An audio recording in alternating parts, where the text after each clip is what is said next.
I never claim I am the best mom.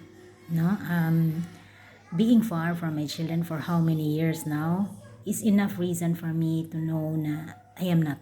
No, lumaki ang mga anak ko nang wala ako. Siguro ang maganda lang is kahit wala ako, kung paano ko sila nung mga maliliit sila, kung paano sila dinisiplina, nakatatak yun sa kanila. Because I was once a monster mom for my children. No? Nung maliliit ang mga anak ko,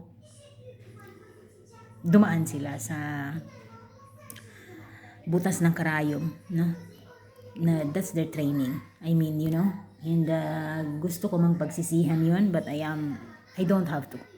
Because masaya ako how my children become. No? So, and again, I did not say I am the best. And I know I will never be. Hope it satisfies you. Anyway, thanks for watching my video.